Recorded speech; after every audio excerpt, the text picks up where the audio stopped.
Hello everyone, स्वागत है बेटा आप सबका हमारे इस नए लेक्चर में एप्लीकेशन ऑफ डेरिवेटिव के।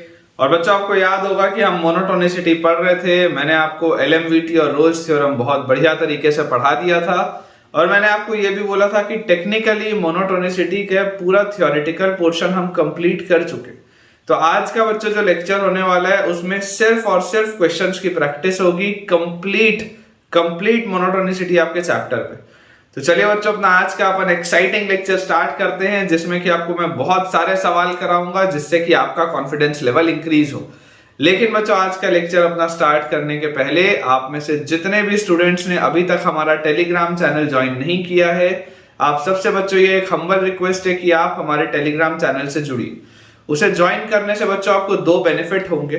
पहला आपको बच्चों बेनिफिट ये है कि क्योंकि मैं एक दिन में मल्टीपल लेक्चर्स पोस्ट करता हूं, एक YouTube शॉर्ट आता है, एक आपके पास 11th क्लास का वीडियो आता है, एक आपके पास क्लास 12th के लिए वीडियो आता है, तो कई बार बच्चों का कोई ना कोई लेक्चर छूट जाता है। ठीक है, तो उस चीज से बाईपास करने के लिए आपका टेलीग्राम चैनल आपको बहुत मदद करेगा, क्योंकि जब भी कोई एक लेक्चर नया YouTube पे आता है उसका इमीडिएटली एक क्रिएटिव टेलीग्राम चैनल पर भी आता है, ताकि आप सारे बच्चों को अच्छे से ये जानकारी हो कि कौन से दिन कितने बजे एक नया लेक्चर पोस्ट किया गया है। और जो बच्चों सेकेंड एडवांटेज है वो ये है कि आपके पास, देखिए मैं तो यहाँ पर आपको बहुत सारे क्वेश्चंस की प्रैक्टिस करा रहा हूँ, लेकिन आपको अगर अपना मेंस और एडवांस का पेपर बहुत बढ़िया तरीके से क्रैक करना है तो उसके लिए बच्चों आपको और भी बहुत ज्यादा क्वेश्चंस की प्रैक्टिस की जरूरत है। एंड अगेन वो एक्स्ट्रा क्वेश्चंस हमको कहाँ मिलेंगे, तो वो मिलेंगे आपके टेलीग्राम चैनल पे। तो जल्दी से ज्वाइन करिए, ज्वाइनिंग लिंक आपको नीचे डिस्क्रिप्शन बॉक्स पे दिखाई दे रहा होगा। अब जब आप डिस्क्रिप्शन बॉक्स देख रहे होंगे तो उसमें आपको एक YouTube चैनल का भी लिंक दिख रहा होगा।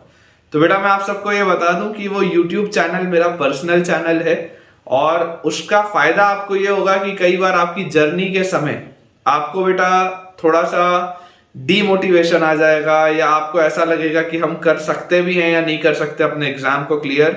तो आपको मोटिवेटेड रखने के लिए, आप सबको इंस्पायर्ड रखने के लिए और चार्ज अप बच्चों रखने के लिए वो चैनल है जिसमें सिर्फ पॉजिटिव वीडियोस आएंगे, ऐसे वीडियोस आएंगे जिनको देखने के बाद, सुनने के बाद आपका मन अच्छा लगे, आपके मन को अच्छा लगे एंड आपके बेटा इंस्पायरिंग हो जाए आपके लिए। समझ पा रहे हैं आप? तो आप अगर उस एनर्जी के साथ आगे बढ़ेंगे ना, तभी आपका बेटा ये एग्जाम क्लियर होगा। तो जल्दी से सारे इन चैनल्स को विजिट करें और अपनी पढ़ाई को नेक्स्ट लेवल पर लेके चलें। तो चलिए स्टार्ट करते हैं बेटा अपना आज का लेक्चर। और अगर आपको थोड़ा सा भी बेनिफिट हो रहा है मेरे इन वीडियोस से तो वीडियो को लाइक कर दीजिए। क्वेश्चन बेटा अपने पास जो पहला लिखा हुआ है, फर्स्ट क्वेश्चन है। अलग अलग बेसिकली मैं आपको टॉपिक्स के बच्चों आज क्वेश्चन कराऊंगा। सवाल अपने पास लिखा है prove that 2 sin x plus tan x 2 sin x plus tan x is greater than equal to 3x। 2 sin x plus tan x is greater than equal to 3x। और यहां पर हमको बोला जा रहा है कि 0 is less than equal to x is less than pi by 2। इस इंटरवल में बात होगी। अब देखिए, इस तरीके की इनइक्वालिटीज को प्रूव करने का एक तरीका तो जरूर रोल्स या एलएमवीटी में आता है, लेकिन उसमें फंक्शन मानना मेन बात होती है। इन सब के अलावा यार मैंने आपको नॉर्मल मोनोटोनिसिटी में, एस्टैब्लिशिंग इनइक्वालिटीज में ही मैंने आपको बताया कि किस तरीके से आप इनइक्वालिटीज को सॉल्व करते हैं। इमेजिन करिए बच्चों, अगर मैं आपको बोल दूं कि लेट fx मैं एक फंक्शन मान लूं which is 2 sin x plus tan x minus 3x। मान लीजिए मैं fx को एक फंक्शन मानता हूं 2 sin x plus tan x minus 3x। अब अगर मैं इसका डैश निकाल के देखूं और मान लीजिए अगर f डैश की वैल्यू पॉजिटिव आ जाए, समझने की कोशिश करिए। अगर मैं इसका डैश निकालूं और अगर बच्चों f डैश की वैल्यू पॉजिटिव आ जाए, तो अगर f डैश की वैल्यू पॉजिटिव आएगी मतलब fx हमेशा इंक्रीजिंग होगा, तो उसके हिसाब से आप फिर कुछ कंप्यूट कर पाएंगे। तो सबसे पहले अपन ऐसा करते हैं, this is true for all x belonging to close bracket 0 से ओपन ब्रैकेट पाई बाय 2। ये अपने पास दिया हुआ। हम बच्चों f डैश x को कंप्यूट करते हैं। देखिए f डैश x हमारे पास क्या आएगा, यहां से आ जाएगा 2 sin x का आ जाएगा cos x, tan का आ जाएगा sec square x और -3। क्या यहां से हम कुछ डेफिनेटली कंक्लूड कर पा रहे हैं क्या? मेरे हिसाब से तो नहीं कर पा रहे। यहां पर हमको कुछ भी ऐसी डेफिनेट चीज नहीं मिल रही है कि हाँ यार इससे तो तुरंत सॉल्व हो जाएगा। डेफिनेट तो कुछ नहीं मिल रहा। तो मैं बोलता हूं एक बार आप इसको और डिफरेंशिएट करो, f डबल डैश x निकालो, है ना। मैंने आपको ऐसे वाले सवाल कराए थे जिसमें एक बार डिफरेंशिएट करने से चीज हासिल नहीं होती थी, दोबारा हमको डिफरेंशिएट करना पड़ता था। तो f डबल डैश x की बच्चों अगर हम वैल्यू देखें तो -2 cos x का आ जाएगा, है ना, ये माइनस लगा दिया मैंने sin x के लिए। फिर sec स्क्वायर x है तो सबसे पहले आ जाएगा 2 sec x, और sec x का आ जाएगा sec x tan x। 2 sec x और sec x का आ जाएगा sec x tan x, और उसके बाद -3 है तो -3 तो खत्म हो जाएगा। इसको अगर हम थोड़ा सा सिंपलीफाई करके देखें तो यार मुझे इसमें बच्चों दिखाई देता है -2 sin x तो बाहर निकलेगा। -2 sin x अगर मैं बाहर निकालूं तो यहां पर अंदर क्या है, देखो यहां पर अंदर बचेगा 1, और यहां पर अंदर क्या बचेगा, ये 2 गया और tan में से sin गया तो 1/cos बचेगा, ऊपर आ जाएगा sec, तो sec क्यूब, और मैंने माइनस बाहर निकाला तो -sec क्यूब x, ये आएगा यार मेरे पास, ठीक है ना। या इसको आप क्या लिख सकते हो, या आप इसको लिख सकते हो 2 sin x माइनस अंदर अगर ले जाओगे तो sec cube x -1 for all x belonging to close bracket 0 से π/2। अब जरा सोचने की बच्चों कोशिश करिए कि 0 से π/2 में sec जो होता है हमेशा 1 से बड़ा होता है, लीस्ट 0 पर इसकी वैल्यू 1 के बराबर होगी, मतलब 0 पर ये पूरी चीज की वैल्यू 0 होगी, अदरवाइज तो ये हमेशा पॉजिटिव होगा। तो यहां से यार मैं एक बात गारंटी से बोल सकता हूं कि f डबल डैश x जो आ रहा है वो 100% ग्रेटर देन इक्वल टू 0 आ रहा है, 100%। इस इंटरवल में f डबल डैश जो आएगा, f डबल डैश वो 100% ग्रेटर देन इक्वल टू 0 आएगा, क्योंकि ये भी एक पॉजिटिव क्वांटिटी आएगी, ये भी पॉजिटिव क्वांटिटी। तो अगर f double dash x greater than equal to 0 आ रहा है, this implies f dash x क्या होना चाहिए, इंक्रीजिंग होना चाहिए। इसका मतलब तो यही होता है कि अगर f डबल डैश पॉजिटिव आ रहा है तो f डैश आपके पास इंक्रीजिंग होगा। अब इमेजिन करिए बच्चों, अगर आप ये ग्राफ बनाए f डैश का, ठीक है, ये आपने बच्चों अगर मान लीजिए ग्राफ बनाया f डैश का, तो f डैश आपको इंक्रीजिंग दिख रहा है, और किस इंटरवल में आप इंक्रीजिंग की बात कर रहे हैं, 0 से लेकर π/2 के बीच में, 0 से लेकर π/2 में, इस इंटरवल में हम ये बात कर रहे हैं। तो यार यहां से हमको क्या समझ में आता है, यहां से हमको समझ में आता है कि f dash x 100% greater than equal to f0 होगा। अगर f डैश x इंक्रीजिंग है, अगर आप बच्चों कोई भी एक x ले लें, अगर आप कोई भी एक x ले लें between 0 and π/2 for all x belonging to close bracket 0 से π/2, तो अगर आप x को 0 से π/2 में कुछ भी लेते हैं तो f डैश जो होगा हमेशा greater than equal to f0 होगा, इस बात में तो कोई डाउट नहीं। अब f0 की वैल्यू क्या, सॉरी f डैश 0 आएगा, f डैश का ग्राफ है ना, तो f dash x greater than equal to f dash 0 होगा। जरा सोच के देखो यहां से बच्चों, अगर आप देखेंगे ध्यान से, f डैश 0 की आपके पास क्या वैल्यू आती है, 0 रखते ही, यहां पर देखो 0 रखते ही क्या जाएगा, sec 0 is 1 cos 0 is 1 2 + 1 3 - 3 is 0, f dash 0 की वैल्यू तो 0 आ गई। तो this implies f dash x is greater than equal to, ये f डैश 0 था और f डैश 0 की वैल्यू 0 है, तो this is greater than equal to 0 for all x belonging to close bracket 0 से π/2, ये अपने पास आ रहा है। अब अगर बेटा f डैश x हमेशा ग्रेटर देन इक्वल टू 0 आ रहा है तो दिस इंप्लाइज fx क्या होना चाहिए, इंक्रीजिंग होना चाहिए। तो fx अगर इंक्रीजिंग होना चाहिए तो अगेन नंबर लाइन में देखो, अगर ये आप अब ग्राफ बनाते हो fx का बिटवीन 0 एंड π/2, बिटवीन 0 एंड π/2, अगर आप ये ग्राफ बनाते हैं fx का, तो आप अगर बच्चों यहाँ पे कोई भी एक x कंसीडर करेंगे बिटवीन 0 एंड π/2, तो 100% आप बोल सकते हैं कि fx will be greater than equal to f0 for all x belonging to close 0 से π/2। अगर आप 0 से π/2 के बीच में मूव करते हैं तो 0 से π/2 के बीच में मूव करने पर आपके पास क्या आ जाएगा, fx will be greater than equal to f0। अब अगर fx is greater than equal to f0 बच्चों मेरे पास आ रहा है, तो यार यहां से देखो मुझे क्या समझ में आता है कि f0 की वैल्यू क्या है। अगर आप ध्यान से देखेंगे f0 is sin 0 is 0, tan 0 is 0, 3 into 0 is 0, ये f0 की वैल्यू तो 0 है, इसकी वैल्यू तो 0 है। तो यार यहां से आपके पास आ जाता है fx is greater than equal to 0 for all x belonging to close bracket 0 से π/2। और बच्चों अगर fx हमेशा 0 या उससे बड़ा है तो fx हमने क्या माना था, fx हमने ये फंक्शन माना था, ये फंक्शन आपके पास हमेशा ग्रेटर देन इक्वल टू 0 आ रहा है, तो this implies 2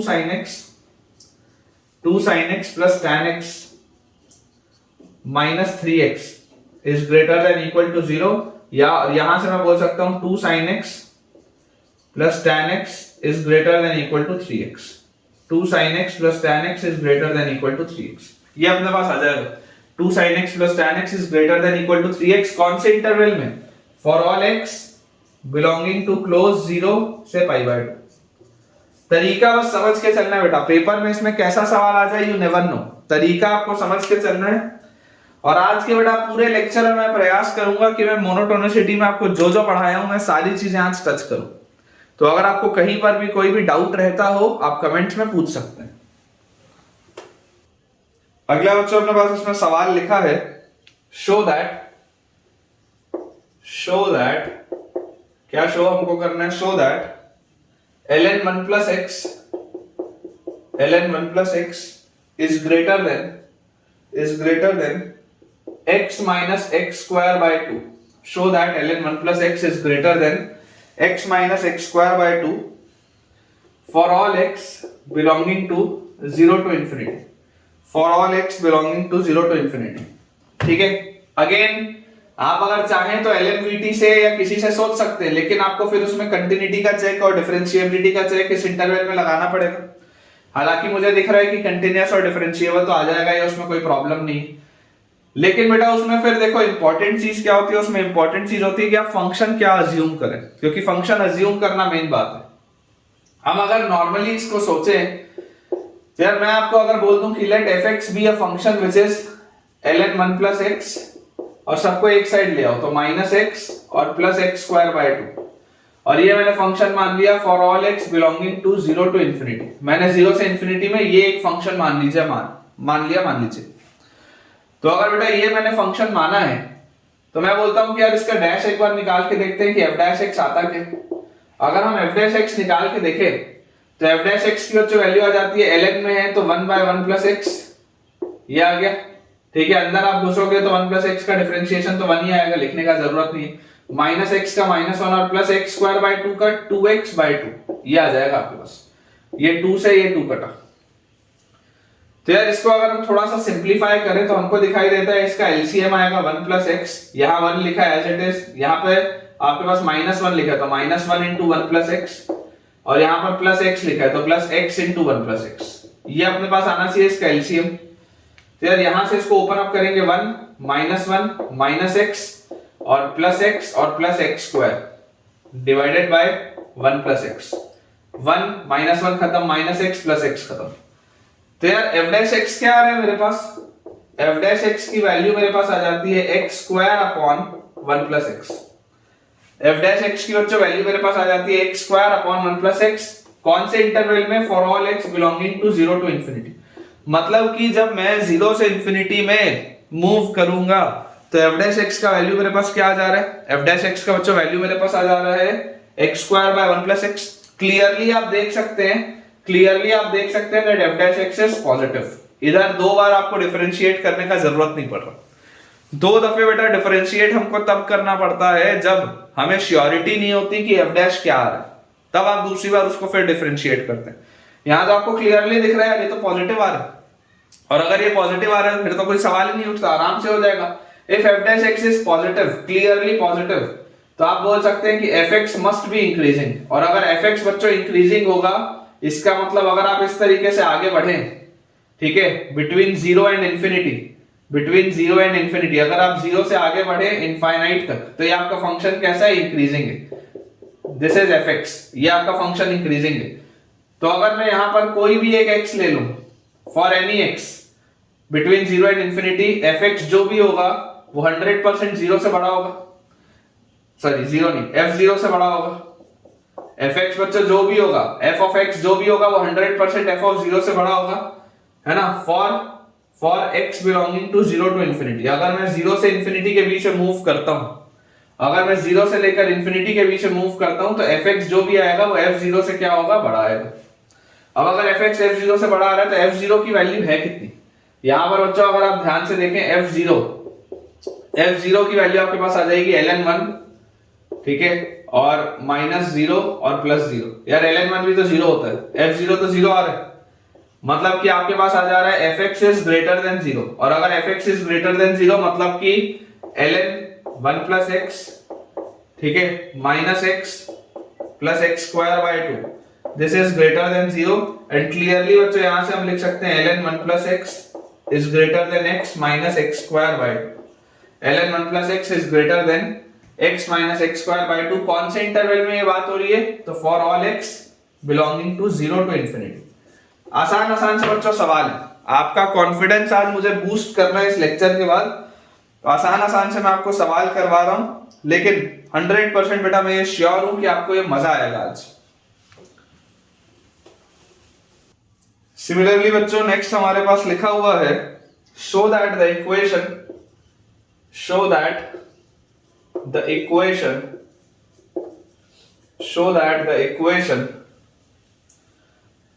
x raised to the power 5 minus 3x minus 1, x raised to the power 5 minus 3x minus 1 equal to 0 has a unique root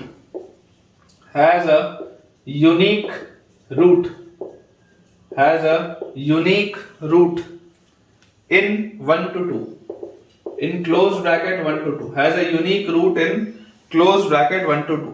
ये अपने पास बच्चों सवाल लिखे, ठीक है।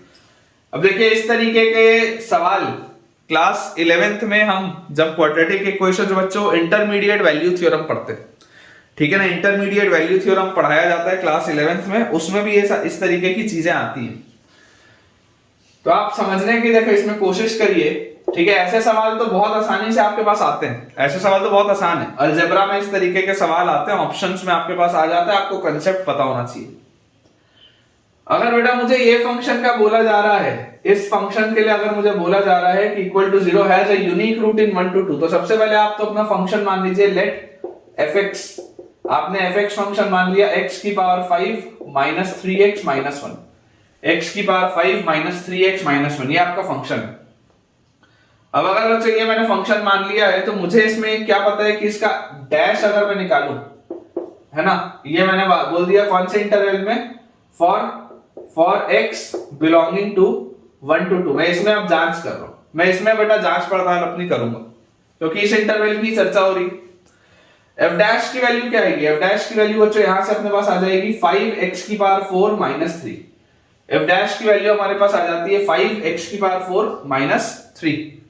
एंड क्लियरली बच्चों आपको एक चीज दिखाई दे रही है कि जब आप 1 से 2 के बीच में मूवमेंट करेंगे, तो 1 से 2 के बीच में मूवमेंट में ये पूरी चीज हमेशा 5 से बड़ी होगी, और अगर ये पूरी चीज हमेशा 5 से बड़ी होगी तो 100% आप बोल सकते हैं कि f डैश x जो आएगा वो पॉजिटिव आएगा। 100% f डैश x जो आएगा वो पॉजिटिव आएगा इस इंटरवल में। जब आप इस इंटरवल में जाएंगे तो f डैश x की वैल्यू हमेशा ही क्या होगी? पॉजिटिव होगी, ठीक है ना।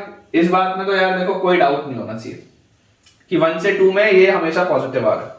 अब अगर ये हमेशा पॉजिटिव आ रहा है तो दिस इंप्लाइज fx इंक्रीजिंग है इस इंटरवल में fx क्या होगा? इंक्रीजिंग होगा। अब अगर बच्चों fx इंक्रीजिंग होगा तो आप सोच के इसमें मुझे बताइए कि अगर आपके पास fx इंक्रीजिंग है तो 1 पर fx की वैल्यू और 2 पर fx की वैल्यू कितनी आती है? तो आप देखेंगे ध्यान से कि यार 1 पर जब आप निकालोगे तो f1 की वैल्यू आपके पास आ जाएगी, यहां से देखो f1 रखते ही आ जाएगा 1 minus 1 खत्म और -3। 1 पर इसकी वैल्यू आएगी -3, ठीक है। दिस इज लेट अस से 1 -3, 1 पर इसकी वैल्यू आ जाती है -3। और अगर मैं 2 पर इसकी बात करूं f2, तो यार 2 पर इसकी क्या वैल्यू आएगी? 2 रखते ही मेरे पास 2 की पावर 5 32 -2 into 3 6 और -1, तो यार ये तो 25 आ रही है। 32 था पहले 2 की पावर 5, उसके बाद -2 into 3 6 और -1, 32 में से 7 जाएगा 25 बचेगा। तो यार यहां पर आपके पास कहीं पे वैल्यू क्या आ रही है? This is 2, 25। तो आप देखने की बेटा कोशिश करिए कि ये इस तरीके से आपके पास क्या है। एक तो ये आपको दिखाई दे रहा था कि fx was an increasing function, एक तो ये आपको दिखाई दे रहा था कि fx was an increasing function। अब अगर fx एक increasing function है, अगर बच्चों fx एक increasing function है, तो ये increasing function में देखो इसकी 1 पे वैल्यू नेगेटिव है, 2 पे इसकी वैल्यू पॉजिटिव है। This is a negative value and this is a positive value.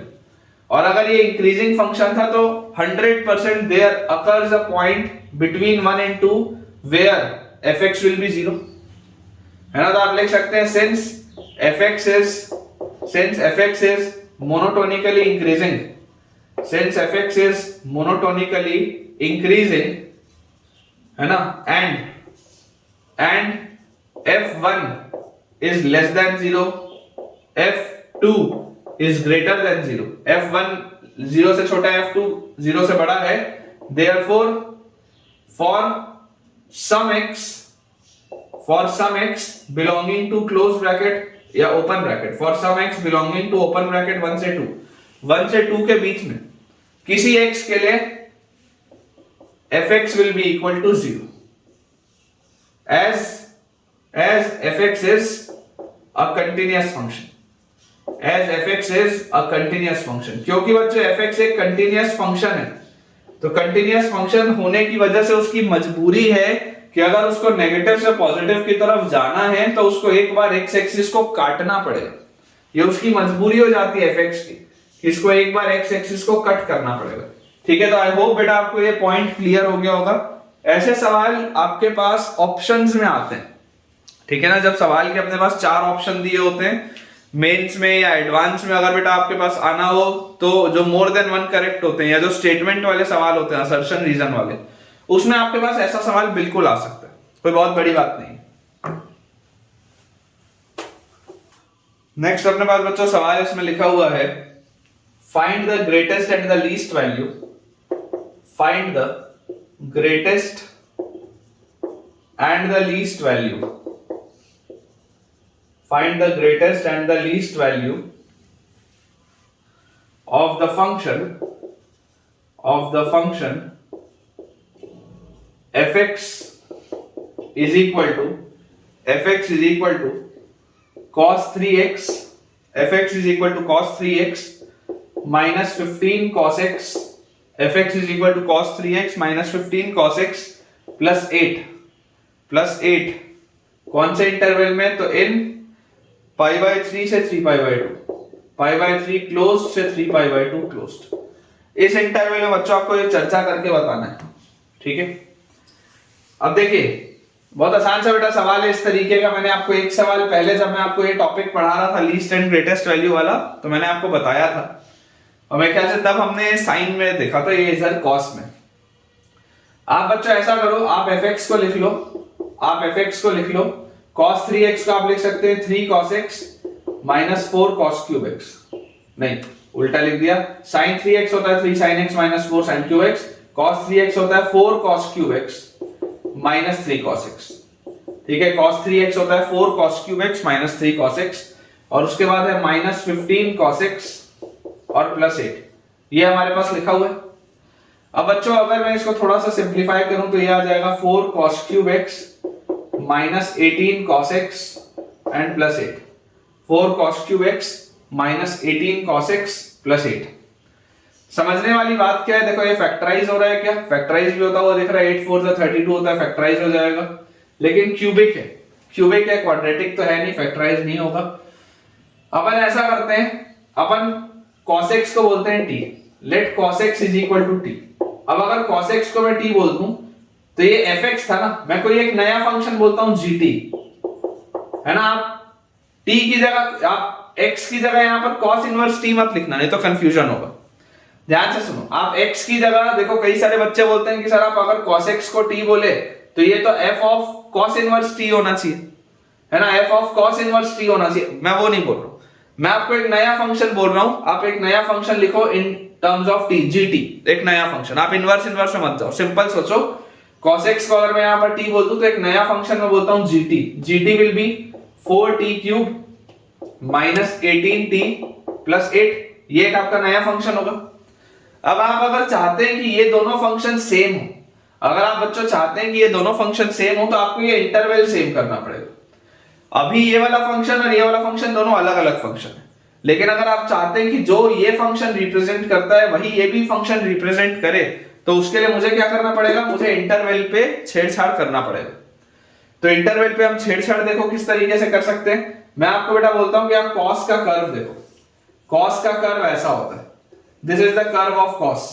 अब ये चल रहा है पाई बाय 3 से लेकर के पाई बाय 3 मतलब 60 डिग्री से लेकर के 3 पाई बाय 2 तक, 3 पाई बाय 2 मतलब यहां पे, ठीक है ना, यहां पर बीच में कई बार पाई आएगा। अब अगर ये पाई बाय 3 से लेकर 3 पाई बाय 2 तक बच्चों चला, तो मुझे एक बात समझ में आती है कि यार पाई बाय 3 पर इसकी वैल्यू क्या होती है ना, this is x and this is y and fx, आपके पास ये जो है cos x का कर्व है, this is the curve of cos x। तो पाई बाय 3 पर इसकी वैल्यू आ जाती है cos pi by 3, cos 60 is half, ये आ गया अपने पास। सिमिलरली इसकी 3 पाई बाय 2 पर वैल्यू 0 है और इसकी मिनिमम वैल्यू आपको दिख रही है पाई पे, विच इज -1। तो समझने वाली बात है कि यार अगर आप पाई बाय 3 से 3 पाई बाय 2 में मूव करेंगे तो आपके पास t का मूवमेंट कहां से कहां आ जाएगा। अगर cos x का मूवमेंट पाई बाय 3 से 3 पाई बाय 2 था, देखो पाई बाय 3 से लेकर के ये पाई बाय 3 से लेकर के 3 पाई बाय 2 तक अगर इसका मूवमेंट है, तो बेसिकली अगर आपने बच्चों cos x को t बोला है तो t का मूवमेंट कहां से कहां आ रहा है, t का मूवमेंट आ रहा है -1 से हाफ, ठीक है ना, t का मूवमेंट आ रहा है -1 से हाफ। बच्चे इसमें अक्सर गलती क्या करते हैं, बच्चे डायरेक्टली यहां पर पाई बाय 3 रख देते हैं, फिर 3 पाई बाय 2 रख देते हैं, ये गलत है। समझ रहे हो ना, आपको इसका ग्राफ अगर पता है तो ग्राफ बना के देखो ना मूवमेंट कहां आ रहा है। जरूरी थोड़ा ना कि बाउंड्री पॉइंट्स पे ही होगा मिनिमम और मैक्सिमम का पॉइंट। मैंने आपको सिखाया है कि देखो ये जो cos x का ग्राफ होता है ये मोनोटोनिक नहीं होता है, ऐसा ऐसा ऐसा ऐसा होता है। तो अगर बेटा ये मोनोटोनिक नहीं होता है तो आप एक्सट्रीम पॉइंट्स पे कैसे बोल सकते हो कि मिनिमम और मैक्सिमम आएगा। पाई बाय 3 अगर आप रखोगे तो पाई बाय 3 पे इसकी वैल्यू मैक्सिमम आ रही है हाफ, वो बात बिल्कुल सही है, लेकिन इसकी मिनिमम वैल्यू 3 पाई बाय 2 पर 0 नहीं आ रही, इसकी मिनिमम वैल्यू पाई पर -1 आ रही। तो ये अपने को ध्यान रखना जरूरी है। अब जैसे बेटा ये अपने पास चीज आ गई, अब ये सवाल बेकार हो गया ऊपर वाला, अब ऊपर वाले हिस्से कोई काम नहीं, अब तो नीचे वाली चीज और ऊपर वाली चीज सेम है। अब मुझे कुल मिला के इसका ग्रेटेस्ट और लीस्ट वैल्यू बताना है इस इंटरवल में, तो ये तो मैं आसानी से कर सकता हूं। इसमें मुझे प्रॉब्लम आती थी, इसमें तो प्रॉब्लम नहीं आती। कैसे करेंगे हम बेटा, निकालेंगे इसका डेरिवेटिव। तो g डैश t हमारे पास आएगा कितना, 12t square - 18। g dash t हमारे पास आएगा 12t स्क्वायर - 18। और इसको भी अगर हम ध्यान से देखें तो अगर मैं बच्चों यहां से 6 का फैक्टर बाहर निकाल लूं तो this will B 2t square - 3। 6 का फैक्टर बाहर निकालते ही मेरे पास आ जाता है 2t स्क्वायर - 3। और ये बच्चों जैसी मेरे पास चीज आई, तो आप इसको अगर फैक्टराइज करना चाहें, आप ऐसा करिए, आप बेटा इसमें से 2 भी बाहर निकालिए, तो 12 आप इसको यहां रखिए बाहर और आप अंदर रखिए t स्क्वायर - 3/2। आप इसको ऐसा रख लीजिए, 2 भी बाहर निकाल लीजिए और इसको मैं फर्दर फिर लिख सकता हूं 12 into t plus √3/2 into t minus √3/2। ये अपने पास चीज आ जाती है। देख लो a plus b into a minus b is a square minus b square, जो यहां पर लिखा हुआ। तो कुल मिला के देखो इसके आपके पास क्रिटिकल पॉइंट क्या आ रहे हैं, इसके आपके पास क्रिटिकल पॉइंट आ जा रहे हैं -√3/2 एंड √3/2। ये आपके पास इसके क्रिटिकल पॉइंट आ जा रहे हैं। और मेरे पास t का वेरिएशन है कहां से कहां तक, -1 से लेकर हाफ तक। तो बच्चों जरा यहां पर आप सोचने की देखिए कोशिश करें कि 3/2 जो होता है, 3/2 होता है 1 से बड़ा, मतलब 1.5। तो √1.5 जो भी होगा वो अगेन 1 से बड़ा ही होगा। और ये माइनस साइन के साथ है, मतलब ये -1 से छोटा होगा। तो -1 तो यहां पर कहीं पे होगा, -1 कहीं यहां पर होगा, ये बात आपको समझ में आनी चाहिए। -√3/2 जो भी होगा उससे छोटा होगा। और उसके बाद हाफ जो आएगा, हाफ भी यहां बीच में कहीं पे आएगा, हाफ भी यहीं बीच में कहीं पे आएगा, क्योंकि ये जो √3/2 है, √3/2 तो 1 से बड़ा है ना। √3/2 जो लिखा हुआ बेटा ये तो 1 से बड़ा है, ये हाफ लिखा है ये तो 1 से छोटा है। तो आप देख सकते हैं यहां पर यार कि अगर मैं यहां पर इसके क्रिटिकल पॉइंट के हिसाब से देखता तो √3/2 से बड़ी वैल्यूज के लिए ये क्या होता, √3/2 से बड़ी वैल्यूज के लिए ये होता है इंक्रीजिंग। उसके बाद -√3/2 से लेकर √3/2 तक ये होता है डिक्रीजिंग, है ना। वो पॉजिटिव नेगेटिव आप पॉजिटिव लगाते हो, यहाँ पॉजिटिव यहाँ नेगेटिव यहाँ पॉजिटिव, और उसके पहले फिर होता है इंक्रीजिंग। तो बेसिकली बेटा मुझे यहाँ पर क्या दिख रहा है, मुझे यहाँ पर दिख रहा है कि this function is decreasing. Clearly आपको बच्चों दिखाई देता है कि ये जो आपके पास g डैश आ रहा है इस इंटरवल में, अगर आप बात करेंगे तो इस इंटरवल में आपका ये फंक्शन क्या हो रहा है, डिक्रीजिंग आ रहा है। ये जो g डैश की हम वैल्यू बेटा बात करें तो ये g डैश आपके पास आ रहा है डिक्रीजिंग। तो अगर ये g डैश आपके पास यहाँ पर डिक्रीजिंग आपको आता हुआ दिख रहा है, मतलब इसका क्या है, इसका मतलब मैं ऐसा बोल सकता हूं कि अगर g डैश नेगेटिव आएगा, अगर बेटा मेरे पास g डैश नेगेटिव आएगा इस इंटरवल में, तो g डैश नेगेटिव आने का मतलब gx होगा डिक्रीजिंग, जो आपको दिखाई दे रहा है। ये जो आपके पास gx होगा दिस विल बी डिक्रीजिंग। और अगर आपके पास gx डिक्रीजिंग होगा तो क्लियरली मैं बोल सकता हूं कि इसकी जो बेटा आपके पास मैक्सिमम वैल्यू आएगी, gx की मैक्सिमम वैल्यू, ये जो gt आपने लिखा है इसकी मैक्सिमम वैल्यू आपके पास किस में आ जाएगी, इसकी बच्चों आपके पास मैक्सिमम वैल्यू आ जाएगी, g t will be max at t equal to -1। जब आप t की वैल्यू -1 रखोगे तो इसकी मैक्सिमम वैल्यू आएगी। तो इसकी मैक्सिमम वैल्यू अगर आपको निकालना है तो that will be g of -1, मतलब कि ये अपने पास आ जाएगा -4 प्लस 18, -4 प्लस 18 प्लस 8। तो 8 - 4 इज 4 और 18 इज 22। ये आ गई इसकी मैक्सिमम वैल्यू। और अगर मुझे इसकी मिनिमम वैल्यू निकालनी है, जीटी की मिनिमम वैल्यू, तो जीटी की मिनिमम वैल्यू कब होगी? At t equal to, minimum कहां पे आएगा? हाफ पे। तो at t equal to half. तो अगर ये t इक्वल टू हाफ पे आएगा मतलब कि g ऑफ हाफ की वैल्यू अपने पास आ जाएगी। देखो हाफ का क्यूब इज 1/8, तो 4/8 और फिर हाफ, तो ये आ जाएगा -9 और ये आ जाएगा +8। तो यार 4/8 इज हाफ और दिस इज -1, तो आंसर अपने पास आएगा -हाफ। इसकी मिनिमम वैल्यू आपके पास आ जाएगी -हाफ। ठीक है, कौन सी वैल्यू पे आएगी इसकी value? -Half at t equal to half. तो आप अगर बेटा ध्यान से देखेंगे तो देखिए, जब इसकी आपको मैक्सिमम वैल्यू निकालनी है तो इसकी मैक्सिमम वैल्यू आ रही है 22। अगर इसकी मैक्सिमम वैल्यू 22 आ रही है ना, यहाँ पे मैं लिख देता हूँ मैक्सिमम इसकी वैल्यू है 22। अब इसमें अगर t की वैल्यू -1 थी तो t की वैल्यू -1 कब हो रही थी? t की वैल्यू -1 हो रही थी जब x की वैल्यू पाई हो रही थी। तो आप बोल सकते हैं एट x इक्वल टू पाई। और अगर आप इसकी मिनिमम वैल्यू बोले तो इसकी मिनिमम वैल्यू आपके पास आ जाएगी -हाफ। इसकी वैल्यू मिनिमम -हाफ कब आ जाएगी? जब x की वैल्यू हाफ हो, और x की वैल्यू हाफ कब होती है? π/3 पे। तो एट x इक्वल टू π/3। ठीक है क्या? तो देख लो बच्चों, अपना आंसर यहां पर देख लेता हूं। मैक्सिमम अपने पास आ जाएगा पाई की वैल्यू, x की वैल्यू पाई पे, और मैक्सिमम वैल्यू इसकी आएगी 22, और मिनिमम जो अपने पास वैल्यू आएगी वो आएगी x इक्वल टू π/3 पे, विच विल बी -हाफ। तो अगेन काफी इंटरेस्टिंग सा बच्चों क्वेश्चन था। और ये एक अगर आपको सवाल अच्छे से समझ में आता है तो मैं बोल सकता हूं ग्रेटेस्ट और लीस्ट वैल्यू भी पूरा रिवाइज हो जाएगा, और ये इंक्रीजिंग और डिक्रीजिंग का भी आपको कंसेप्ट रिवाइज हो जाएगा। ठीक है ना? देखो समझने वाली बात बच्चों क्या है? समझने वाली बात ये है कि ये g' जो है वो इस इंटरवल में बेसिकली पूरा नेगेटिव आएगा। ये जो g' आपके पास है, ये इस इंटरवल में -1 से लेकर हाफ के इंटरवल में ये पूरी चीज हमेशा क्या आ जाएगी? नेगेटिव आ जाएगी। -1 से लेकर हाफ के इंटरवल में ये पूरी चीज नेगेटिव आ जाएगी। तो अगर आपके पास ये g' t की वैल्यू नेगेटिव आ गई, इसका मतलब ये जो बच्चों gt होगा दिस विल बी डिक्रीजिंग। ठीक है ना? ये आगे की तो चीज बेकार है, अपने लिए आगे का तो कोई काम ही नहीं। तो बेसिकली अगर ये इस इंटरवल में आपके पास ये डिक्रीजिंग आ गया तो इसकी मैक्सिमम वैल्यू आएगी -1 पे और इसकी मिनिमम वैल्यू आएगी हाफ पे। बहुत आसान सा बेटा ये कंसेप्ट था। अगला बच्चों अपने पास सवाल इसमें लिखा हुआ है, प्रूव दैट, नेक्स्ट क्वेश्चन अपने पास लिखा है, prove that e raised to the power x minus e raised to the power -x minus 2x is greater than 0 for all x greater than 0. Hence prove that, पहले आप ये proof करिए, उसके बाद फिर क्या प्रूफ करना है? hence prove that e raised to the power x plus e raised to the power -x is greater than equal to x square plus 2 is greater than equal to x square plus 2 for all x greater than equal to 0. ये अपने पास बच्चों लिखा हुआ है। ठीक है, क्या बोला जा रहा है? सबसे पहले आपको ये इसमें प्रूफ करना है कि e raised to the power x minus e raised to the power -x minus 2x जो है वो पॉजिटिव है। सबसे पहले अपने पास ये लिखा है। तो देखिए समझने वाली बात क्या है? समझने वाली बच्चों बात इसमें ये है कि अगर मैं फंक्शन fx मान लूं, let fx is equal to e raised to the power x minus e raised to the power -x minus 2x, ये हमने फंक्शन मान लिया for all x greater than 0। अगर हम इस फंक्शन को अज्यूम करें तो इस फंक्शन को अज्यूम करते ही देखो हमको इसमें क्या चीज पता है कि अगर आपको ये बोला जा रहा है कि आपको एक फंक्शन दिया हुआ है तो आप सबसे पहले f' निकालने का देखिए कि f' आता क्या।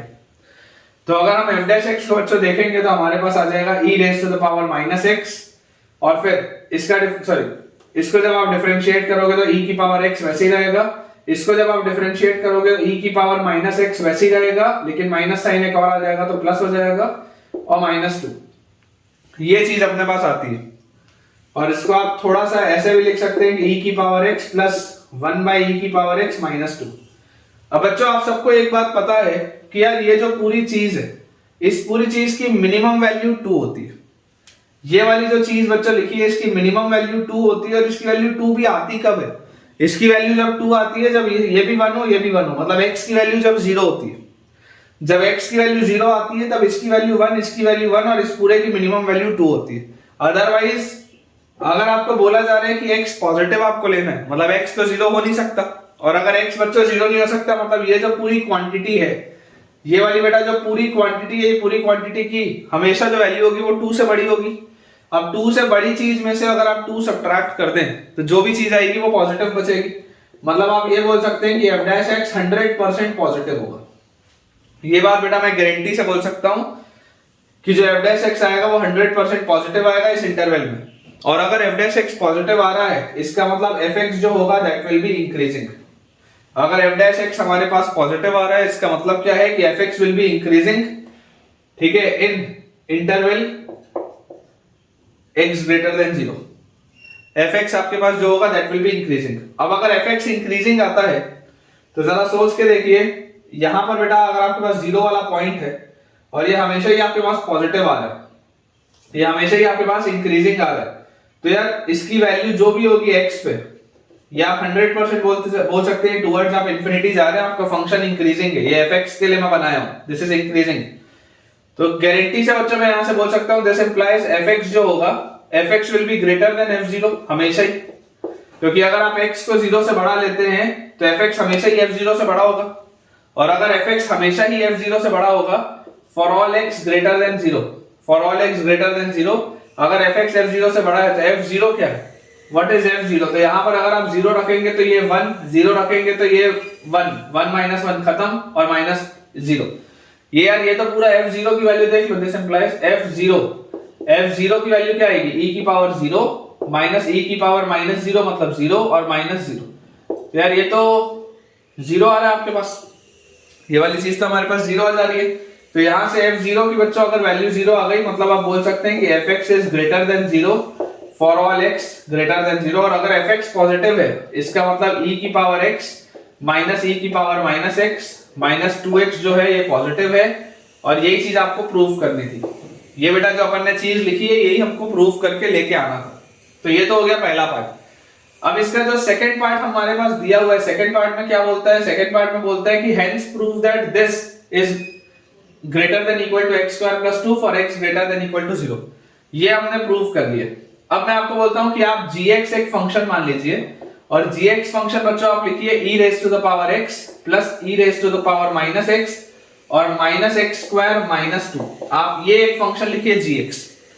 और अगर बच्चों मैं इस फंक्शन को बोलता हूं gx, तो आप gx के लिए अब आप निकालिए this function is true for all x greater than equal to 0। इसके लिए आपने ये फंक्शन माना gx। तो मैं बोलता हूं यार g' एक बार निकाल के देखते हैं। तो g' की वैल्यू हमारे पास क्या आएगी, e की पावर x में e की पावर x, e की पावर माइनस x में माइनस e की पावर माइनस x, क्योंकि e की पावर माइनस x वैसे का वैसे ही और माइनस x का माइनस और माइनस x स्क्वायर का माइनस 2x, ये हमारे पास आ जाएगा। ये माइनस 2 तो खत्म हो जाएगा। तो ये बेटा आता है आपके पास g'। और आप देखिए अभी अभी आपने बोला है, अभी अभी बच्चों आपने बोला है कि यार ये पूरी चीज हमेशा पॉजिटिव होती है। अगर x 0 से बड़ा होता है तो ये पूरी चीज हमेशा पॉजिटिव होती है, e की पावर x माइनस e की power minus x minus 2x, this is always positive. ये हमेशा अगर पॉजिटिव होता है for x greater than 0, for x greater than 0 ये पॉजिटिव होता है, या this will be greater than equal to 0 for all x greater than equal to 0। देखो यहां पर x पॉजिटिव था तो ये पॉजिटिव आया, यहां पर इक्वालिटी का भी साइन है। तो जैसे बेटा आप x की वैल्यू यहां पर 0 रखोगे, x की वैल्यू 0 रखते ही आप देख सकते हो ये पूरी चीज 0 के बराबर आ रही है। तो this will be greater than equal to 0, ठीक है ना, this will be greater than equal to 0 for all x greater than equal to 0। तो यार यहां से मेरे पास क्या आ जाता है कि g' अगर पॉजिटिव आ रहा है इसका मतलब gx will be increasing. g' अगर पॉजिटिव आ रहा है मतलब gx will be increasing.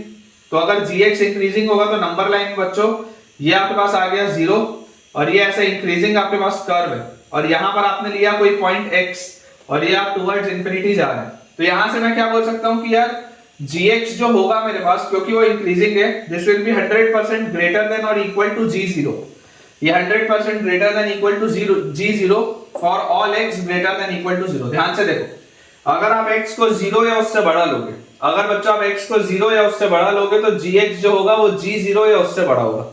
Equality अगर आप यहां लगाओगे तो इक्वालिटी यहां भी लगेगी। अगर आप x को 0 या उससे बड़ा लोगे तो जो आपके पास gx होगा वो g0 या उससे बड़ा होगा। अब g0 की वैल्यू क्या है, यहां से अगर बेटा आप देखोगे तो 0 रखते ही ये 1 ये 1 तो ये 2 हो गया, 2 और -2 खत्म, और 0 रखते ही ये भी खत्म। तो यार g0 की वैल्यू तो 0 आ गई, g0 की वैल्यू तो 0 आ रही है, मतलब gx क्या है, ग्रेटर देन इक्वल टू 0।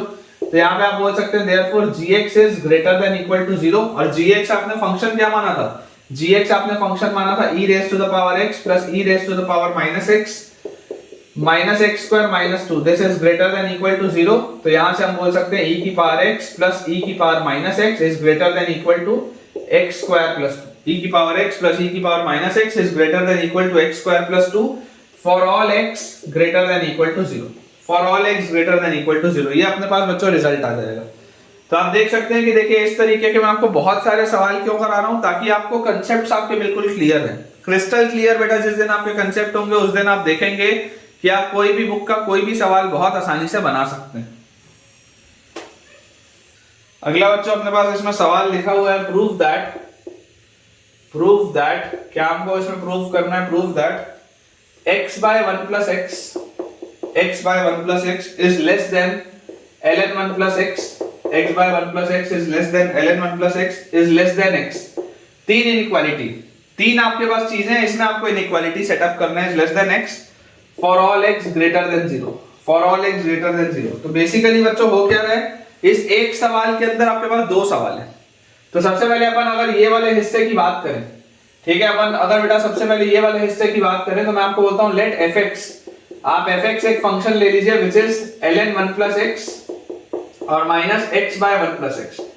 हमने इन दोनों को सेट करने के लिए सबसे पहले मैंने एक फंक्शन ले लिया ln 1 plus x minus x by 1 plus x for all x greater than 0।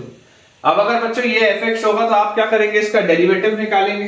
तो f' हमारे पास क्या आएगा, f' हमारे पास आ जाएगा ln 1 plus x का 1 by 1 plus x, ठीक है, और 1 plus x का डेरिवेटिव खत्म, और माइनस यहां पर x by 1 plus x का 1 plus x का whole square into 1 plus x, x का डेरिवेटिव 1 और माइनस x 1 plus x का डेरिवेटिव खत्म, ठीक है। तो ये अपने पास आ गई चीज।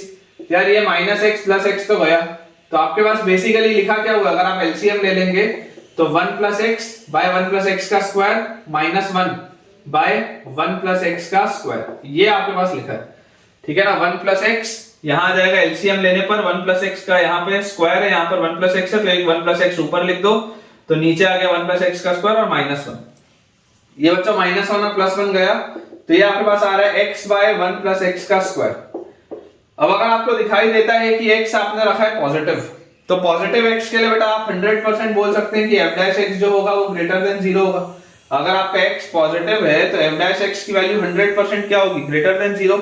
और अगर f' ग्रेटर देन 0 होगा इसका मतलब fx विल बी इंक्रीजिंग, इसका मतलब क्या है, fx विल बी इंक्रीजिंग। और fx इंक्रीजिंग का मतलब क्या होता है, नंबर लाइन में बेटा अगर आप 0 के आगे देखेंगे तो fx आपके पास इंक्रीजिंग है।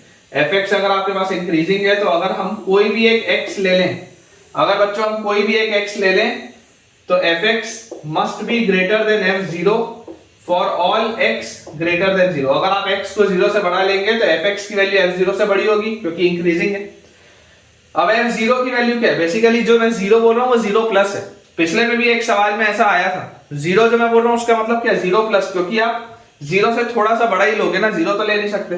तो देखो 0 रखते ही यहाँ पर क्या आ जाएगा, 0 रखते ही ये पूरी चीज 0 के पास जाएगी, 0 प्लस भी अगर रखोगे तो ये पूरी चीज 0 के पास जाएगी, और ये पूरी चीज ln 1 के पास जाएगी, तो ln 1 भी क्या होता है, 0 होता है। तो आप देख सकते हैं, आप यहाँ पर 0 लिखे या 0 प्लस लिखे, बात एक ही, आपने लिमिट्स पढ़ा हुआ है। तो ये पूरी चीज 0 के पास आपको जाती हुई दिख रही है, तो this means fx is greater than 0।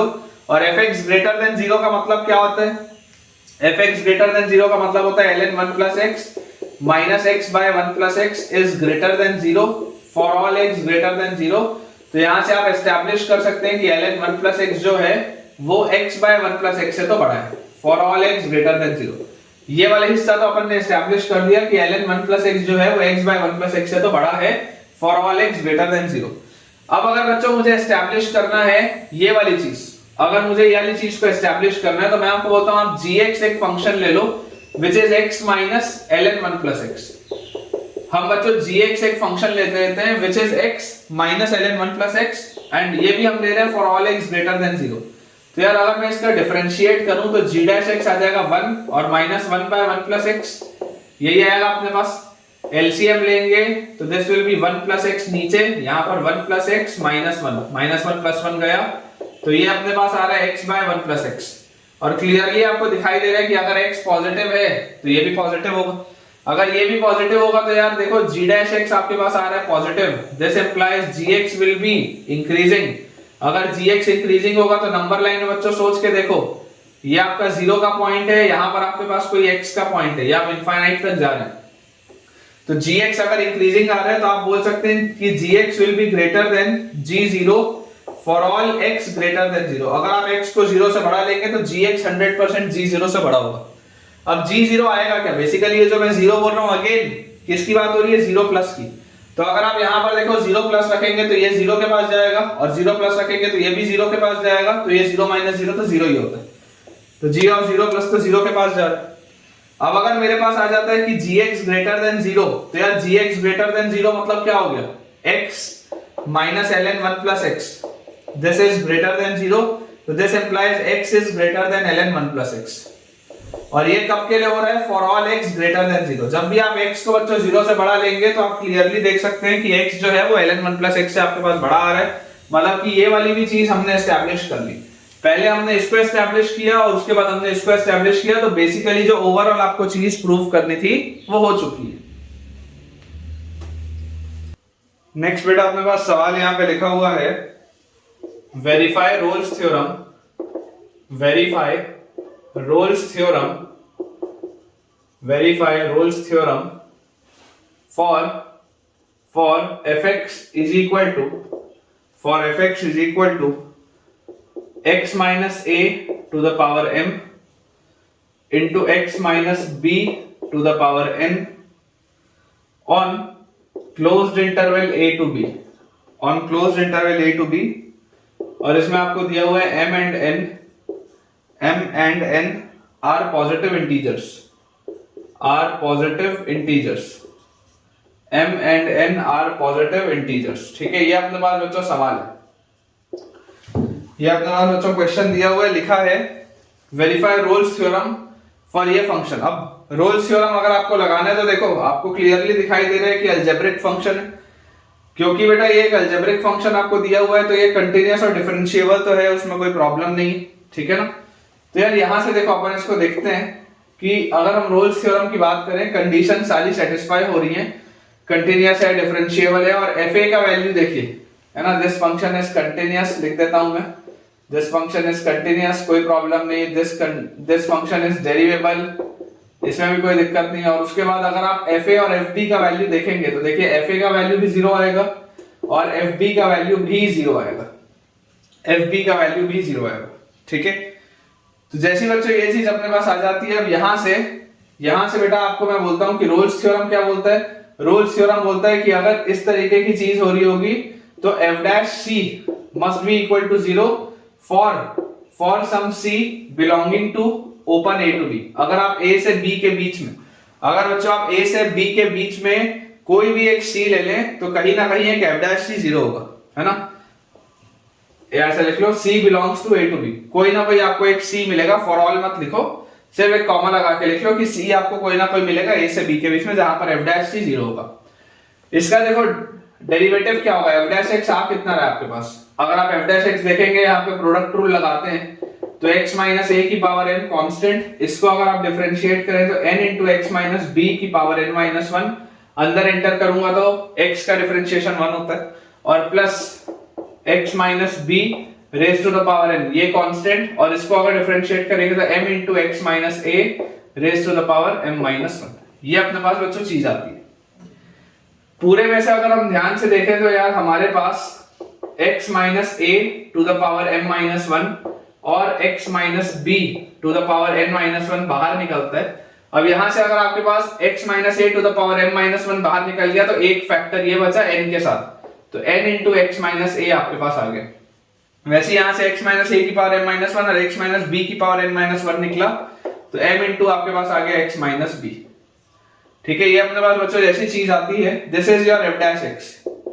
तो अगर ये f डैश x आता है तो एट सम c ये पूरे की वैल्यू क्या हो जाएगी, जीरो के बराबर हो जाएगी at some x equal to c. x की किसी वैल्यू c पर इस पूरे की वैल्यू हमारे पास आ जाएगी जीरो। अब अगर बच्चों c पर इसकी वैल्यू जीरो आ जाएगी तो आप जरा सोच के देखिए, ये और ये दो फैक्टर्स तो जीरो हो नहीं सकते, ये वाले दो फैक्टर्स तो जीरो हो नहीं सकते, क्योंकि आपके पास अगर इस तरीके का बच्चों मैंने फंक्शन बनाया है, आपके पास अगर बच्चों मैंने इस तरीके का फंक्शन बनाया है, तो जो भी वैल्यू आएगी इसकी c की, ठीक है, जो भी वैल्यू हमारे पास इसमें c की आएगी उसमें हम क्या बोल सकते हैं कि c पर c माइनस ए और c माइनस बी तो नॉन जीरो होगा, मतलब कि ये जो होगा ये और ये जीरो नहीं हो सकता। इसका मतलब जीरो क्या होगा, ये जीरो होगा, which means nx minus na plus mx minus mb, इसकी वैल्यू आपके पास जीरो आनी चाहिए। और अगर इसकी वैल्यू जीरो आनी चाहिए at some x equal to c, at some x equal to c, तो हम यहां से बोल सकते हैं m plus n times c, x की जगह ये c इज इक्वल टू, ये उधर चला जाएगा तो mb प्लस na, और यहां से बच्चों c की वैल्यू आपके पास आ जाएगी mb plus na upon m plus n। थोड़ा बच्चों ध्यान से सोच के देखो, ये सेक्शन फॉर्मूला वाला फील देता है, mb plus na by m plus n, ये सेक्शन फॉर्मूला वाला फील देता है, and this must lie between, c clearly lies between a and b, ठीक है। तो c की वैल्यू आपके पास क्या आ जाएगी, c की वैल्यू अपने पास आ जाएगी mb plus na by m plus n, बिल्कुल सही है बच्चों, ये जो अपन ने निकाला है रिजल्ट बिल्कुल करेक्ट है। और ये आप सेक्शन फॉर्मूला की थोड़ा सा फील लेके देखिए, थोड़ा सा ये सेक्शन फॉर्मूला वाला प्रोफाइल बनता है, तो बहुत आसानी से इसको आप वेरीफाई कर सकते हैं। और यहाँ पर m और n क्या है, m और n जो है वो पॉजिटिव इंटीजर्स हैं, क्योंकि ये पॉजिटिव इंटीजर हो रहे थे इसलिए आप यहाँ पर देखो बोल सकते हो कि ये कभी भी जीरो नहीं हो सकता, ये पूरी चीज कभी भी जीरो आना पॉसिबल ही नहीं है। नेक्स्ट अपने पास बच्चों इसमें सवाल लिखा हुआ है, let fx is equal to 4x cube minus 3x square, let fx is equal to 4x cube minus 3x square minus 2x plus 1, let fx is equal to 4x cube minus 3x square minus 2x plus 1, use Rolle's theorem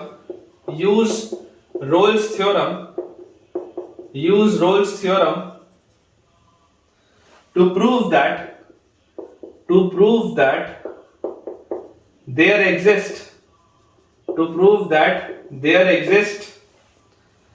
c such that 0 is less than c is less than 1, ठीक है, c की value 0 और 1 के बीच में, such that fc is equal to 0, fc की value भी 0 होनी चाहिए। अपने को बच्चों रोल्स थ्योरम लगाना है और फाइनली प्रूफ करना है कि fc की वैल्यू 0 हो, कौन से इंटरवल में, जब आपको दिया जा रहा है कि 0 is less then c is less than 1, इस इंटरवल में आपको बात करनी है 0 से 1, ये आपके पास इंटरवल दिया हुआ है। अब इसमें देखो इंपॉर्टेंट बात बेटा क्या होता है, मैंने आपको एक प्रोफाइल बताई थी, है ना, उस पर बेस में आपको ये सवाल करा रहा हूं। मैंने जब आपको थ्योरी पढ़ाई थी तो मैंने आपको एक प्रोफाइल बताई थी रोल्स में, कि बेसिकली अगर आपके पास fx फंक्शन हो जो कि रोल्स की तीनों कंडीशन सेटिस्फाई कर रहा होता है, तो f डैश x की वैल्यू 0 होती है, ये आपके पास कंडीशन आती है, ठीक है। लेकिन मैं आपको बोल रहा हूं कि अगर आपको fx को 0 करना है, मतलब अगर आपको fc को 0 करना है, तो आपको रोल्स लगाना पड़ेगा इसके पहले वाले फंक्शन पे, इसके इंटीग्रल पे। f डैश x लाना होता है तो f डैश x के लिए आप fx लेते हैं, बेसिकली इसका आप इंटीग्रल फंक्शन लेते हैं। अगर आपको f dash x equal to 0 prove करना है तो ये लाने के लिए आप इसका इंटीग्रल लेते हैं, f डैश x का इंटीग्रल, तो f डैश x का इंटीग्रल fx होता है, इससे एक बड़ा वाला लेते हैं आप। तो अगर आपको fx इक्वल टू 0 लेके आना है, fc इक्वल टू 0 लेके आना है, तो आपको इसके इंटीग्रल से शुरुआत करनी पड़ेगी।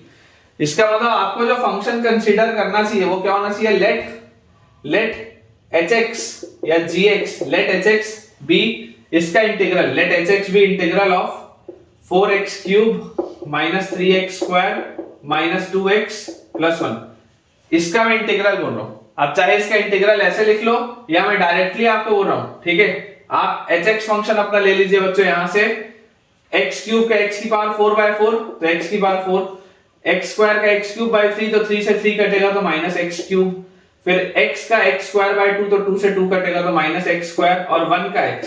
आप अगर ये फंक्शन लेके आगे बढ़ते हैं, मान लीजिए बच्चों अगर आप ये फंक्शन लेके आगे बढ़ते हैं, तो इस फंक्शन में मैं आपको बोलता हूं रोल्स लगाने के लिए। इस फंक्शन में बच्चों अगर आप रोल्स लगाएं, कौन से इंटरवल में, बिटवीन 0 एंड 1, कौन से इंटरवल में बच्चों? Between 0 and 1।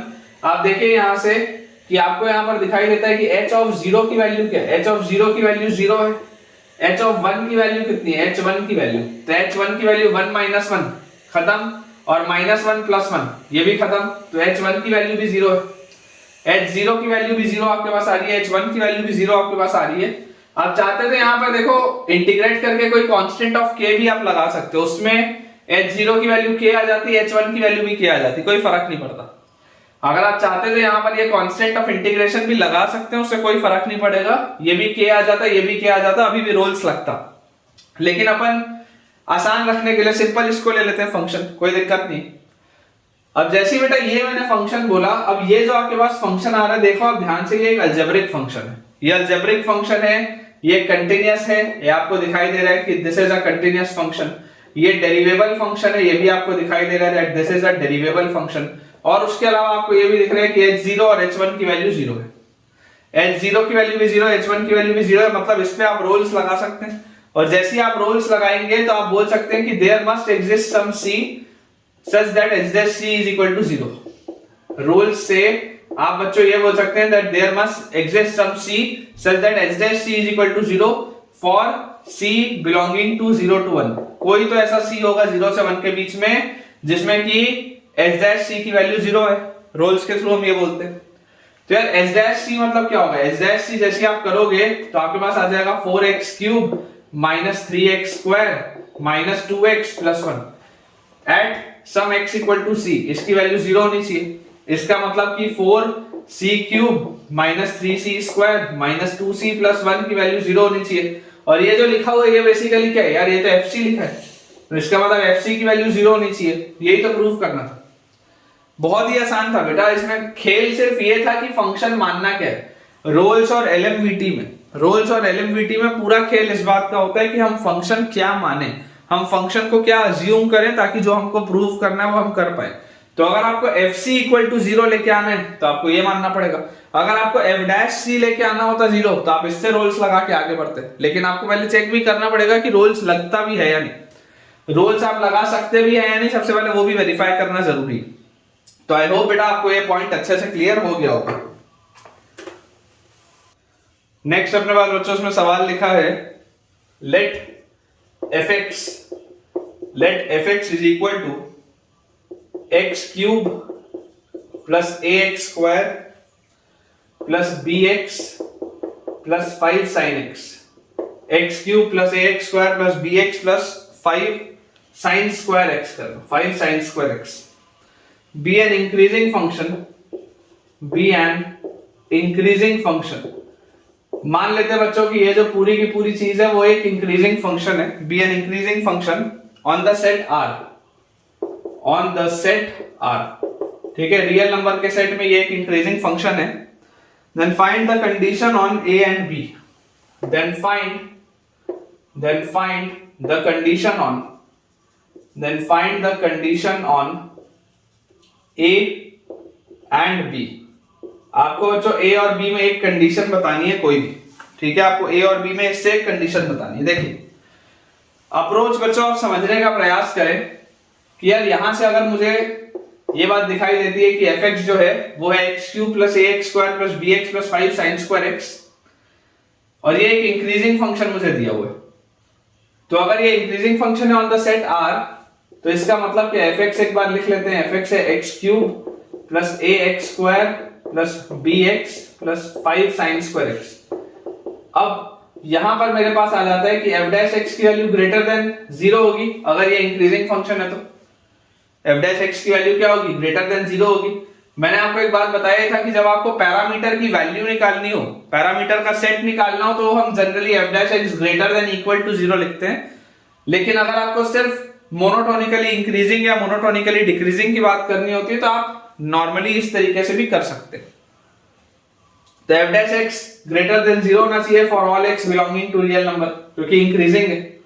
तो यार f डैश x आएगा कितना? f डैश x अपने पास आ जाएगा यहां से 3x स्क्वायर, फिर यहां से आ जाएगा प्लस 2ax और प्लस b, और यहां से अपने पास आ जाएगा 5 into 2, तो ऐसा लिख लेते हैं 5 और sin स्क्वायर x का 2 sin x और sin x का cos x, ऐसा लिख लेते हैं।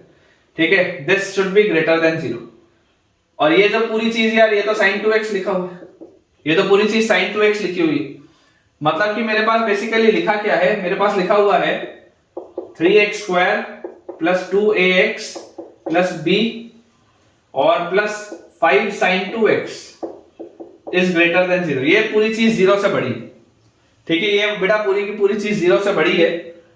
इसका मतलब क्या है, इसका मतलब ये है हमारे पास कि यहां पर आप 5 sin 2x को अगर उधर लेके जाएं तो is greater then -5 sin 2x। इसको आप ऐसा भी लिख सकते हैं, ये जो पूरी चीज आपके पास लिखी है this is greater then -5 sin 2x। अब ये जो पूरी चीज है ये हमेशा -5 sin 2x से बड़ी है, तो बेसिकली इसकी सबसे बड़ी वैल्यू से ये बड़ा होना चाहिए। अगर आप चाहते हैं कि ये हमेशा ट्रू हो तो इसके लिए कंडीशन क्या है कि ये जो आपके पास चीज लिखी हुई है, ये जो आपके पास चीज लिखी हुई है this must be greater than this must be greater than this must be greater than the maximum value of greater than the maximum value of -5 sin 2x। अब जरा बच्चों सोच के देखो, sin 2x की मिनिमम वैल्यू -1 होती है, तो ये पूरे की मैक्सिमम वैल्यू 5 हो जाएगी, और इस पूरे की मिनिमम वैल्यू कितनी आ जाएगी -5, जब इसकी वैल्यू 1 होगी। तो इसकी आपके पास मैक्सिमम वैल्यू कितनी आ रही है, इसकी बच्चों आपके पास मैक्सिमम वैल्यू आ जाएगी 5। जब sin 2x की वैल्यू -1 होगी तो इस पूरे की मैक्सिमम वैल्यू आ जाएगी 5। मतलब क्या है, मतलब ये है कि ये 3x square plus 2ax plus b जो होगा उसको हमेशा 5 से बड़ा होना पड़ेगा, उसको हमेशा क्या होना पड़ेगा, 5 से बड़ा होना पड़ेगा। अगर आप चाहते हैं कि ये हमेशा ट्रू हो, for all x belonging to real number, अगर आप चाहते हैं कि ये चीज हमेशा ट्रू हो तो ये वाला जो एक्सप्रेशन है उसको इसकी मैक्सिमम वैल्यू से बड़ा होना पड़ेगा, और इसकी मैक्सिमम वैल्यू होती है 5, तो इसको हमेशा 5 से बड़ा होना पड़ेगा। तो यहां से हमारे पास आ जाता है 3x स्क्वायर प्लस 2ax और plus b minus 5 should be greater than 0 for all x belonging to real number. एक क्वाड्रेटिक है, अगर ये क्वाड्रेटिक हमेशा 0 से बड़ा चाहिए तो इसका डिस्क्रिमिनेंट 0 से छोटा होना चाहिए। तो b स्क्वायर मतलब कि b स्क्वायर मतलब 4a स्क्वायर माइनस 4a मतलब 3 और c मतलब b माइनस 5। ठीक है, ये d जो आया this should be less than 0। तो यार यहां से अपने पास देखो ये 4 का फैक्टर तो कट गया, तो फाइनल आपके पास रिजल्ट क्या आ रहा है, a स्क्वायर और minus 3b, a square minus 3b और प्लस 15। इसको दोबारा लिख लेते हैं, a square minus 3b plus 15 this should be less than 0। ये अपने पास बच्चों रिजल्ट आएगा फाइनल, अपने पास बेटा ये रिजल्ट आएगा। एक बार चेक कर लेते हैं, a square minus 3b plus 15 should be less than 0। तो बिल्कुल सही है, a square minus 3b plus 15 less than 0, बिल्कुल सही। चलिए आसान सा यार ये तो सवाल था। ठीक है, अगला देखते हैं। नेक्स्ट अपने पास लिखा है क्वेश्चन, बेटा अच्छा सवाल है ये भी। Find the values of x, find the values of x, find the values of x where, find the values of x where fx is equal to, where fx is equal to sin of ln x, where fx is equal to sin of ln x minus cos of ln x. Find the values of x where fx is equal to sin of ln x minus cos of ln x is strictly increasing, is strictly increasing। ठीक है, ये अपने पास बच्चों सवाल है। आपको x की वो सारी वैल्यूज बतानी है जिसके लिए ये फंक्शन हमेशा इंक्रीज करे, इट इज स्ट्रिक्टली इंक्रीजिंग। चलिए देखते हैं एक बार बेटा, अपन फंक्शन लिख लेते हैं दोबारा। फंक्शन क्या लिखा हुआ है, फंक्शन हमारे पास लिखा हुआ है sin ऑफ ln x और minus cos of ln x। ये अपने पास फंक्शन लिखा हुआ है sin of ln x minus cos of ln x। अब समझने वाली बात क्या है, समझने वाली बात बहुत सिंपल सी है। सबसे पहले तो आप इसका डोमेन सेट कर लो।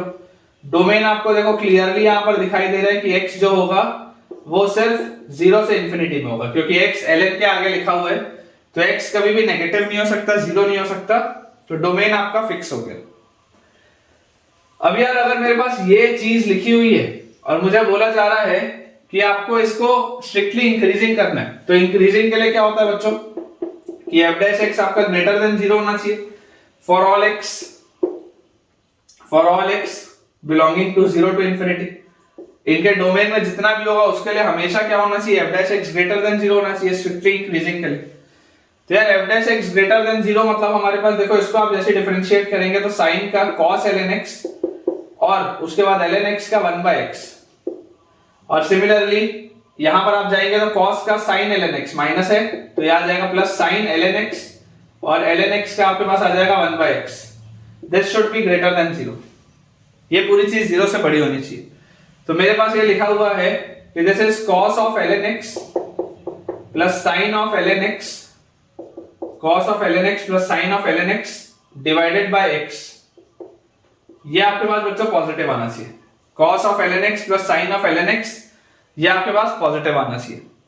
तो अगर बच्चों ये चीज मेरे पास पॉजिटिव आनी चाहिए तो देखो ये x तो पॉजिटिव है ही हमेशा, ये तो हमेशा ही पॉजिटिव है क्योंकि अपन ने x का तो डोमेन एकदम सेट किया हुआ है। इसका मतलब ये जो बची हुई चीज है cos ln x plus sin ln x, cos ln x plus sin ln x, ये भी आपके पास पॉजिटिव होना चाहिए। ठीक है, अब बेटा यहां से देखो इसको अपन सिंगल साइन या सिंगल कोसाइन में करके आगे बढ़ते हैं। मैं आपको बोलता हूं अगर मान लो मुझे इसको सिंगल साइन में कन्वर्ट करना हो तो यार मैं आपको बोलता हूं यहां पर आप 1/√2 मल्टीप्लाई करो, यहां भी आप 1/√2 मल्टीप्लाई करो और यहां पर भी आप 1/√2 मल्टीप्लाई करो। जैसे ही आप ये चीज कर लेंगे आपके पास देखिए क्या आ जाएगा, आपके पास बच्चों यहां से आ जाता है sin a cos b plus cos a sin b, sin a cos b plus cos a sin b। यार ये होता है sin of a plus b, तो sin of a plus b मतलब sin of ln x plus b मतलब π/4। ठीक है, sin a cos b plus cos a sin b, और इधर RHS में तो 0 से बड़ा ही होगा, उसमें तो कोई डाउट है ही नहीं। अब जैसे ये चीज बच्चों आ गई आपके पास, अब आप सोच के मुझे बताओ कि यार this is true for all x belonging to 0 to infinity.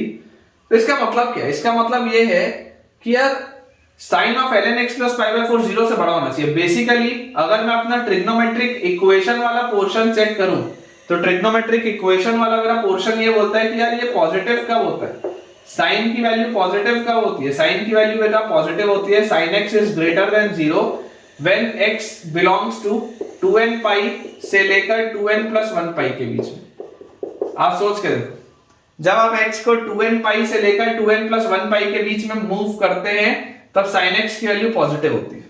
बहुत सीधी सी बात कि इसकी वैल्यू पॉजिटिव आएगी जब x की वैल्यू 2n pi, जैसे n की वैल्यू आप यहां पर क्या रखोगे, n आप यहां पर रखेंगे होल नंबर, आप n बच्चों यहां पर रखेंगे होल नंबर क्योंकि आप इसकी वैल्यू 0 डालेंगे तो 0 से लेकर पाई तक, उसके बाद आप n की वैल्यू 1 डालेंगे तो 2 पाई से लेकर 3 पाई तक, इस तरीके से ये चीज आपकी चलेगी। बिल्कुल सही बात है।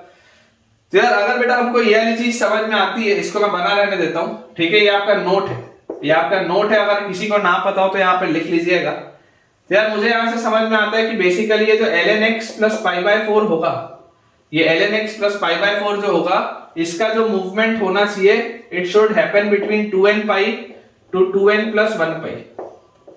इसका जो मूवमेंट होगा वो 2n pi से लेकर 2n प्लस 1 pi के बीच में होना चाहिए, इस पूरी अंदर वाली चीज का, तभी तो ये साइन हमेशा पॉजिटिव आएगा। और यहाँ पर आपके पास क्या है, n belongs to a whole number, यहाँ पर आपके पास है n belongs to a whole number. अब मैं बोलता हूँ π/4 आप सब्ट्रैक्ट कर दो, तो जैसे ही आप बच्चों π/4 सब्ट्रैक्ट करेंगे तो आपके पास आ जाएगा 2n pi minus π/4 is less than ln x is less than 2n pi, और प्लस पाई है और माइनस π/4 तो प्लस 3 π/4, ये आपके पास आ जाएगा। और बच्चों जैसे ही आप, क्योंकि आपके पास लॉगरिथमिक कर्व है, ln वाला जो कर्व है ये एक इंक्रीजिंग फंक्शन होता है, तो आप नॉर्मली डायरेक्टली x की वैल्यू क्या निकाल सकते हैं, x जो होगा वो e के पावर में चलेगा, तो e raise to the power 2n pi minus π/4 से लेकर 2n e raise to the power 2n pi plus 3 π/4, इसमें बच्चों ये मूव करेगा। ठीक है, ये आपका फाइनल आंसर आएगा, आप चेक एक बार कर लीजिए। यहां पर बेटा आप एक करेक्शन कर लीजिएगा। करेक्शन ये है कि अगर मुझे यहां पर x पॉजिटिव बोला हुआ होता तो मुझे होल नंबर लिखना पड़ता, ठीक है, अगर मुझे x यहां पर पॉजिटिव बोला हुआ होता, लेकिन मुझे तो अंदर वाला जो फंक्शन क्या था, ये ln x प्लस π/4 था ना, तो यहां पर अगर आप n को इंटीजर भी रखेंगे तो चलेगा। ये यहां के लिए सही है when x is positive, when x is positive तब आपके लिए सही है कि आपको ये 2n pi से 2n plus 1 pi लिखना चाहिए।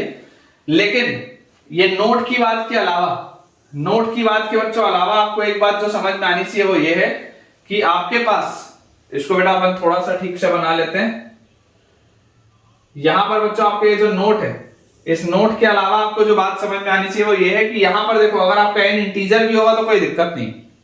क्यों इंटीजर होने में दिक्कत नहीं है? क्योंकि ऑलरेडी आप देख सकते हैं कि ये 2n pi minus pi by 4 और 2n pi plus 3 pi by 4 जो है वो e के पावर में, तो x तो वैसे भी पॉजिटिव होगा क्योंकि एक्सपोनेंशियल फंक्शन कभी भी नेगेटिव नहीं हो सकता। तो फाइनल आंसर बेटा एक बार मैं चेक कर लेता हूं। फाइनल आंसर अपने पास जो आएगा वो बच्चों बिल्कुल सही है, ठीक है, बिल्कुल अपन ने सही सॉल्व किया है कि e raise to the power 2n pi minus pi by 4 से लेकर e raise to the power 2n pi plus 3 pi by 4 तक आपका मूवमेंट होगा, where n is an integer. बिल्कुल सही है बेटा, बिल्कुल सही। तो यार इसमें स्टार अपन लगा लेते हैं, अच्छा सवाल है, ठीक है। इसमें आपकी ट्रिग्नोमेट्री भी चेक होती है और मोनोटोनिसिटी का आपका कंसेप्ट भी चेक हो जाएगा। सवाल अपने पास बच्चों लिखा हुआ है अगला कि find the interval of monotonicity. Find the interval of monotonicity, basically कहां इंक्रीजिंग कहां डिक्रीजिंग आपको बताना है। फंक्शन आपके पास दिया हुआ है fx is equal to, function हमारे पास बच्चों दिया है fx is equal to x minus 2 into mod of x minus 3, x minus 2 into mod of x minus 3। ये अपने पास बच्चों सवाल है। अब देखिए आपको बच्चों समझने की जरूरत है, अगर आप चाहें तो इसका डायरेक्टली ग्राफ बना के भी सोच सकते हैं, बहुत आसान से इसका ग्राफ होगा कि मुझे यहां से देखो दिखाई देता है कि अगर मैं x को 3 से बढ़ा लेता हूं, अगर मैं x को 3 से बढ़ा लेता हूं तो ये मॉड पॉजिटिव खुलेगा, तो fx की वैल्यू आपके पास आएगी x minus 2 into x minus 3 से बढ़ा लेने पर x minus 2 into x minus 3। तो बेसिकली अपना कर्व किस तरीके का होता, अपना कर्व इस तरीके से कुछ आता ऐसा, ठीक है, कि यहां पर इसकी वैल्यू आती 2, यहां पर इसकी वैल्यू आती 3, इस तरीके का अपने पास बच्चों ये कर्व बनता। और यहां पर भी अगर अपन चाहें तो थोड़ा सा इसको ठीक कर सकते हैं कि अपन यहां पर ये जो अपना कर्व बच्चों अपन बना रहे हैं, ठीक है, ये इस तरीके से जो आप अपना कर्व इसमें बना रहे हैं, तो ये आपका x एक्सिस और ये आपका हो गया y एक्सिस, ठीक है, this is y and this is x। ये अपने पास कर्व बनता इसमें, लेकिन ये आप बोल रहे हैं कि ये आपके पास है 3 से बड़े में, 3 से बड़े में, तो 3 से बड़े में तो सिर्फ ये वाली ब्रांच चलेगी, ये वाला हिस्सा तो बेकार हो गया आपका। अब अगर x की वैल्यू 3 के बराबर हो तो x की वैल्यू 3 के बराबर होने पर fx की वैल्यू तो 0 हो जाएगी, तो ये बात भी एकदम सही समझ में आती है कि 3 होने पर इसकी वैल्यू आ जाएगी 0।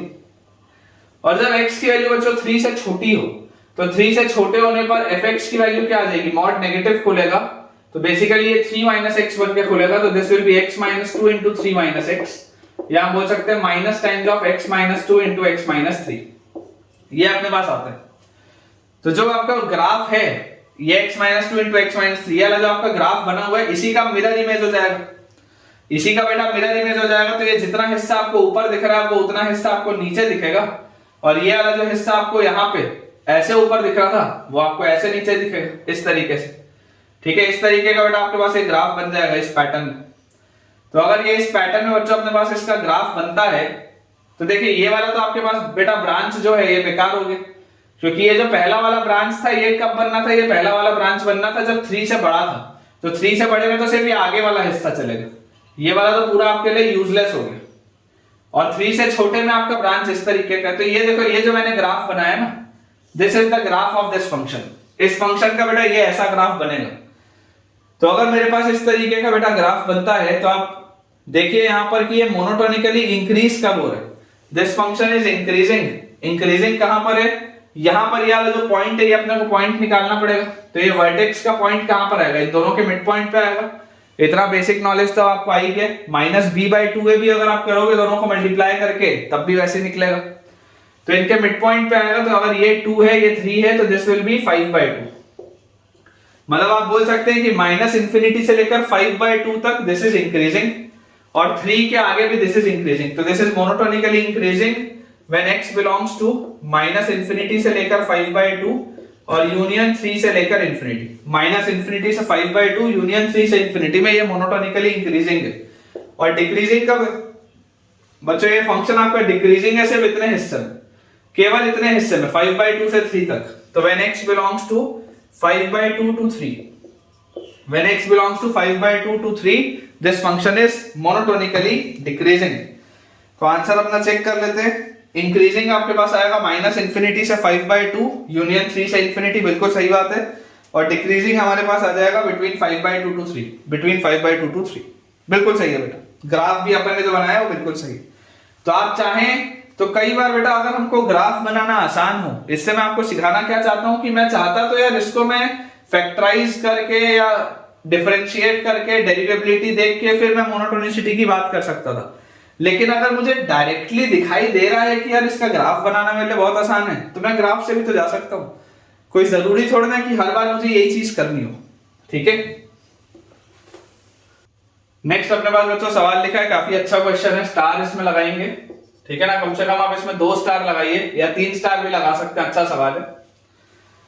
लिखा हुआ है अपने पास कि let f x is equal to 1 minus x minus x cube.